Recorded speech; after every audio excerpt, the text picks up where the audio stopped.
ডাল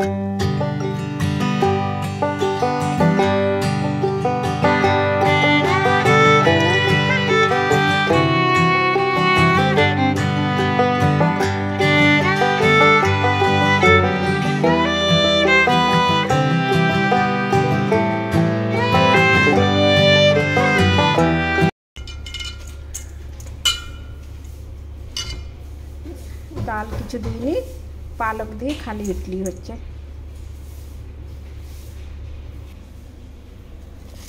এটা দেখুন, এই যে পালক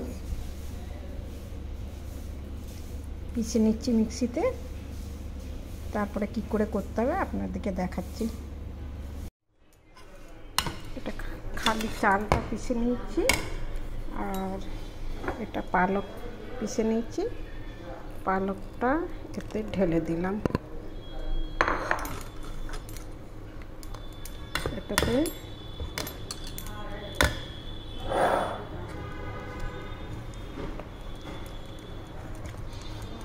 এটা এখন ফোলার জন্য রেখে দেবো, আর কিচ্ছু মিক্স করলাম না।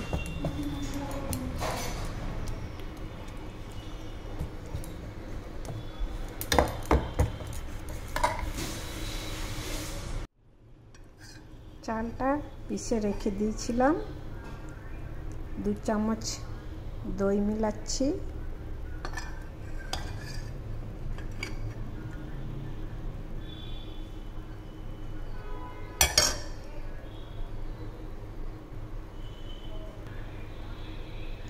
দু চামচ দই দিলাম।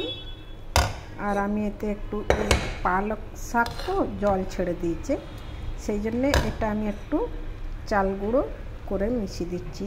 এবারে কিন্তু ডাল দেওয়া হচ্ছে না, এদের শুধু প্লেন চাवल। কতটা লাগবে জানি না, ঢিলে হয়ে গেছে।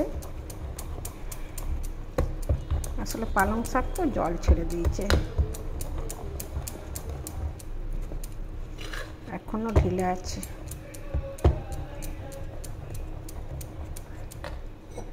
এটাও মনে হচ্ছে লেগে যাবে।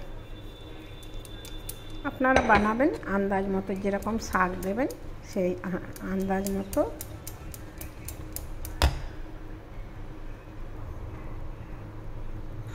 আমি একটা পেঁয়াজ সটে করে নিয়েছিলাম, এতে ঢেলে দিলাম।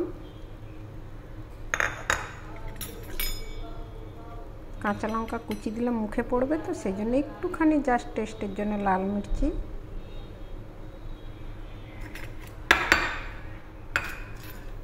আর একটুখানি নুন।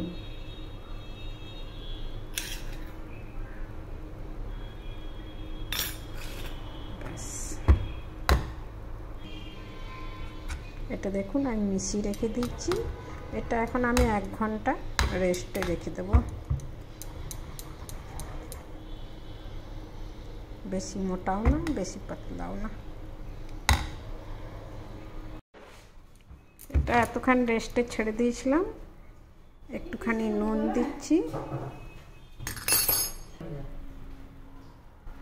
একটুখানি খাবার সোডা,